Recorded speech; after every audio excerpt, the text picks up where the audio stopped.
Praise the Lord. Have a blessed day. இந்த நாளிலும் தேவனுடைய வார்த்தை ஏசாயா 44வது அதிகாரம் அதனுடைய 2வது வசனம். உன்னை உண்டாக்கினவரும் தாயின் கற்பத்தில் உன்னை உருவாக்கினவரும் உனக்கு துணை செய்கிறவரும் ஆகிய கர்த்தர் சொல்லுகிறதாவது, என் தாசனாகிய யாக்கோபே, நான் தெரிந்து கொண்ட யெஷூரனே, பயப்படாதே. ஆமென்.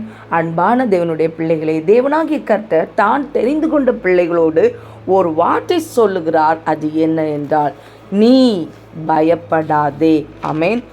ஏசாயா 43வது அதிகாரம் தன்னை நோக்கி கூப்பிடாத இஸ்ரவேலை குறித்து தேவன் கொடுக்க போகிற சாபம், நிந்தை, தண்டனை இதை குறித்து சொல்லுகிறது.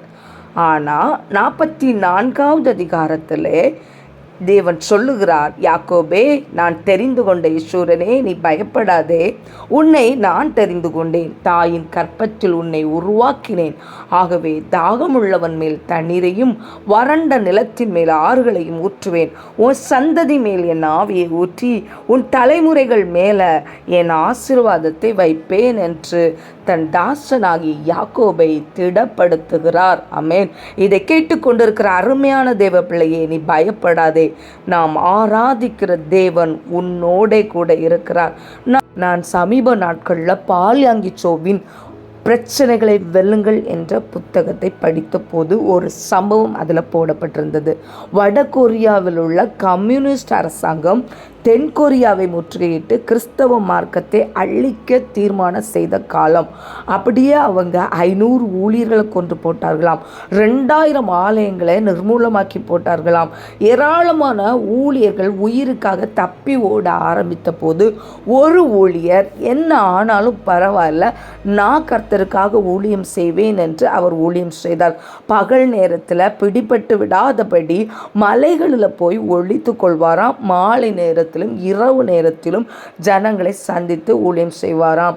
ஒரு குளிர்காலத்தில் பனி மிகவும் அதிகமாக பெய்தபடினால் அவர் தன்னுடைய வழியை தவற விட்டு விட்டார். பட்டணத்துக்கு செல்கிற பாதையை தேடியும் அவரால் கண்டுபிடிக்க முடியவில்லை. மாலை நேரம் வந்தது. மிக குளிராக இருந்தது. பாதை தேடி அலைந்தபடினால் மிகவும் சோர்வடைந்து விட்டார். பசியினால் களைப்படைந்து விட்டார்.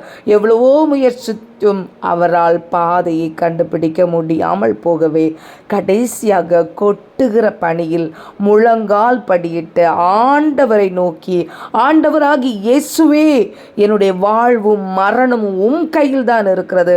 நான் என்னை உம்முடைய கைகளில் பரிபூரணமாக ஒப்புக் கொடுக்கிறேன். நீர் என்னை தப்புவித்து நிலைநிறுத்துவீர் என்று உம்முடைய வாக்குத்தத்தங்களை விசுவாசிக்கிறேன். இந்த பனிக்கட்டியில் படுத்து உறங்குவதை தவிர வேறு வழி இல்லை. ஆகவே அருமையான ஆண்டவரே, நீர் என்னை ஒரு போர்வையினால் போர்த்தி முழு இரவும் என்னை பாதுகாத்து கொள்ளும். ஆமேன் என்று சொல்லி ஜெபம் செய்துவிட்டு அவர் தூங்கினார். அந்த இரவெல்லாம் மிக அருமையாக தூங்கி அதிகாலையில் எழும்பிய போது அவருடைய உடல் நன்றாக வெப்பமாகவும் நல்ல ஆரோக்கியமுள்ளதாகவும் இருந்தது. அவர் தன்னுடைய கண்களை திறந்த போது ஒரு பெரிய புலி அவரை அணைத்து கொண்டு படுத்திருந்ததை பார்த்தார். இவர் கண் விழிக்கிற நேரத்தில் அந்த புலி அவரை தன்னுடைய கால்களினால் அணைத்து கொண்டு நக்கி கொடுக்க ஆரம்பித்திருந்தது. இவருக்கு அந்த புலியை கண்டு கொஞ்சமும் பயம் ஏற்படவில்லை. அவர் பரிசுத்த ஆவியினாலும் தேவனுடைய வாக்குத்தத்தத்தாலும் நிரப்பப்பட்டிருந்தார். அந்த பெரிய புலி ஏதோ பழகிய சிறிய பூனையை போல அவரிடத்தில் அன்பாக பழகி கொண்டதாம். ஆமேன். இன்றைக்கு ஆமேன் அருமையான தேவனுடைய பிள்ளைகளே, இதை கேட்டுக்கொண்டிருக்கிற உங்கள் வாழ்க்கையிலும் பயங்கரமான புயல் போன்ற சூழ்நிலைகள், சம்பவங்கள் நடந்து கொண்டிருக்கலாம். உங்கள் எதிர்காலத்தை குறித்து, பிள்ளைகளுடைய சூழ்நிலைகளை குறித்து பயப்பட்டு, ஆண்டவரே என்ன நடக்கும், எப்படி நடக்கும், ஐயோ நான் என்ன செய்வேன் என்று பயப்பட்டு கொண்டிருக்கலாம். ஆண்டவர் உங்களை பார்த்து தான் சொல்லுகிறார், நீ பயப்படாதே, நான் உன்னோடு கூட இருக்கிறேன், உன்னை வழி நடத்துவேன் என்று. ஆமேன். பயப்படாதீங்க, சோர்ந்து போகாதீங்க. ஆமீன். சிங்க குகையில் தானியேலை பாதுகாத்த தேவன்.